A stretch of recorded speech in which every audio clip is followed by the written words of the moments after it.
किसी ने क्या सही बात कही है कि कर्मों का फल हमें ढूंढ ही लेता है। जिस प्रकार एक गाय का बछड़ा हजारों गायों की भीड़ में भी अपनी माँ को ढूंढ लेता है। नमस्कार, मैं हूँ शशांक पांडे और आज मेरे साथ कहानी एक शिकारी की।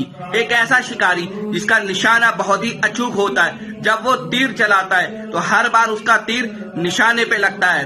वो इतना बड़ा निशानेबाज था कि जब भी कोई आवाज आती थी, कोई ध्वनि आती थी, तो बस उस ध्वनि के आवाज को सुनता था और तीर चलाता था और तीर उसका हमेशा निशाने पे लगता था।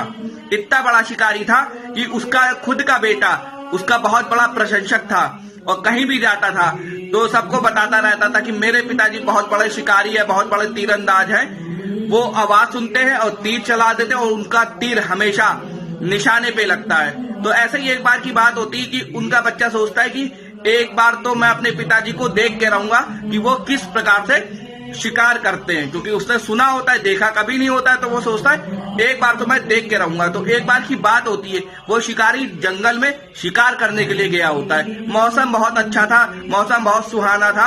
हमारे आपके लिए तो ये सारी चीजें महत्व रखती है, लेकिन शिकारी को इससे क्या मतलब? उसका काम है शिकार करना, वो शिकार करेगा।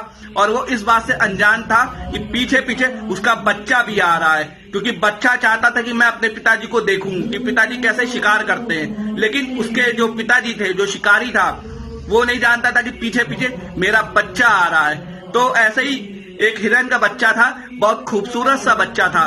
हम हो, आप हो, तो हम लोगों का मन है मोह लेगा, क्योंकि बहुत ही खूबसूरत सा बच्चा था। लेकिन शिकारी को इन सब चीजों से कोई मतलब नहीं, उसका काम है शिकार करना, वो शिकार करेगा। तो शिकारी ने देखा उसे और तीर चला दिया और तीर जाके उस हिरन के बच्चे को लगा और वो बच्चा वहीं जमीन पे नीचे गिर पड़ा और तड़प रहा था।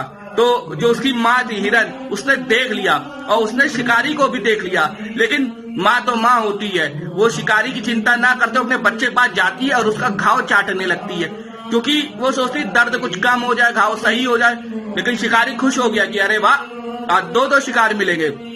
वो तीर लेता है और चला देता है और तीर उस हिरन को भी लग जाता है और वो हिरन वही गिर पड़ती है। और मनी मन खुश हो रहा होता कि आज मैंने 2 शिकार किए, आज मैंने 2 शिकार किए। लेकिन पीछे देखता नहीं है, बस ऐसे खड़ा होता है। लेकिन झाड़ी हिलती है, कुछ आवाज होती है, तो ये तुरंत तीर चला देता है और तीर जाता भी है और बिल्कुल निशाने पे लगता है। तो पहले तो खुश हो जाता है कि जो भी था जानवर मारा गया होगा। जाता है, चेक करता है तो एकदम से भौचक्का रह जाता है। क्यों? क्योंकि वो जो तीर लगा था इसके स्वयं के बेटे के लगा था और इसका जो बेटा था वो दम तोड़ चुका होता है। तो दुखी होता है, बैठा होता है। इतने में पीछे से एक बाघ आता है, हमला करता है और जब तक ये समझता जो बाघ था हमला कर चुका होता है और शिकारी का काम तमाम कर चुका होता है। ये एक छोटी सी कहानी हमें बहुत बड़ी शिक्षा देती है। एक छोटी सी कहानी बताती हमें हमारे कर्मों का फल जरूर मिलता है। आज मिले, कल मिले, परसों मिले, लेकिन मिलता जरूर है। इसलिए हमेशा अपने कर्म अच्छे रखिए, क्योंकि अच्छे कर्मों का फल भी अच्छा होता है और बुरे का आप जानते हैं बुरा होता है।